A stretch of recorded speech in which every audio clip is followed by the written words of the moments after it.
पास संपत्ति होगी उसी को न्याय मिलेगा, जिसके हाथ में लठिया होगी उसे की चलेगी। ये कलयुग का गुण धर्म है। और पंडित वही कहलाएगा जो हमारे जैसे गाल बजाएगा। जो गाल नहीं बजाएगा उसको पंडित नहीं कहा जाएगा। ये कलयुग की व्याख्या है। फिर 4 महाराज कलयुग के गुण दोषों से बचने के लिए भगवान नाम संकीर्तन। 4 प्रकार के प्रलय का वर्णन है। अब सुखदेव जी महाराज अंतिम उपदेश दे रहे हैं। आप लोग सावधान हो जाओ, ये भागवत का सार है। मैं समयाभाव का विस्तार तो नहीं करूंगा, सार को सार जैसे ही बोलूंगा। तिवारी जी आप भी इसका चिंतन करिएगा सतत, कोई बात दूसरी याद रहे न रहे। सुखदेव जी महाराज का ये वाक्य जरूर याद रहे।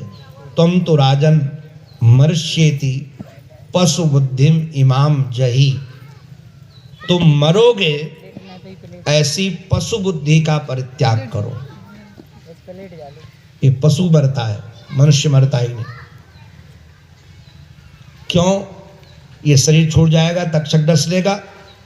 बोले नहीं, ये शरीर का नाश होगा, आत्मा का नाश नहीं होगा। मैं ब्रह्म हूं, सबका अधिष्ठान हूं, दूसरी कोई सत्ता है ही नहीं। चिंतन करो। बाद में कहा कैसा लग रहा है? कहा सिद्धोष्मी अनुगृहीतोष्मी। मैं सिद्ध हूं, आपने अनुग्रह किया। अनादि निधन का चरित्र सुनाया। अज्ञानम च निरस्तम में ज्ञान विज्ञान निष्ठया। हमारा अज्ञान निरस्त हो गया, ज्ञान विज्ञान में हमारी निष्ठा हो गई आपकी कृपा से। सुखदेव जी जैसे आए थे वैसे चले गए। राजर्षि परीक्षित गंगा किनारे जाकर बैठ गए। तक्षक ने आकर डसा, शरीर राख की ढेरी बन गया।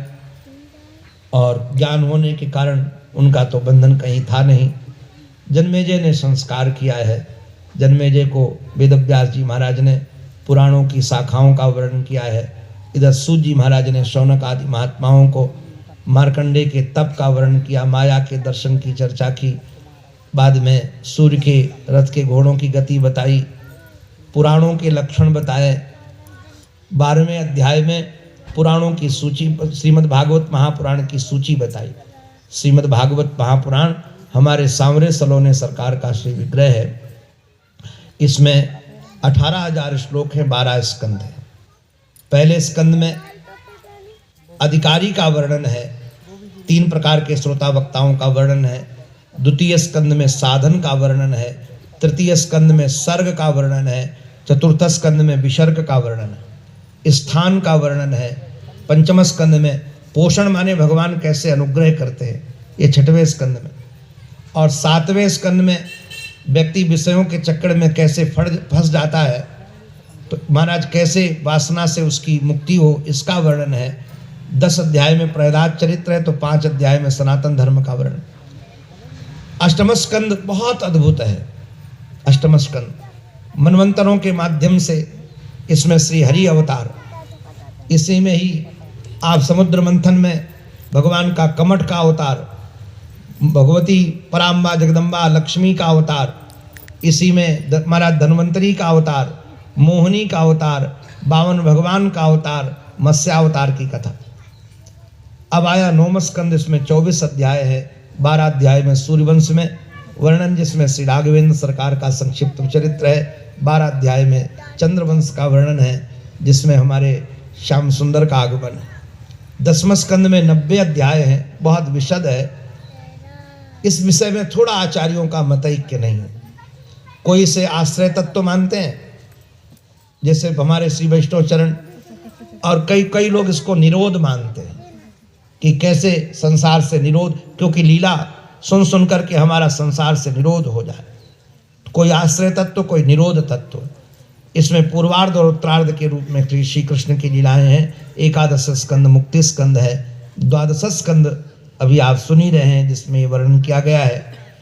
अब 12 स्कंद के 13वें अध्याय में निम्नगा नाम यथा गंगा, जैसे नीचे की ओर बहने वाली नदियों में भगवान उसके हृदय में आकर बैठ जाते और सब कलवशों को समाप्त करते। हरि इत्य द्वैक्षर, ये 2 अक्षर है, तो इसको संबोधन में हरे बोलते हैं। तो हम संबोधन में इसका उच्चारण करेंगे। आप सब भी उच्चारण कीजिएगा। हरे नमः, हरे नमः, हरे नमः, हरे नमः, हरे नमः, हरे नमः,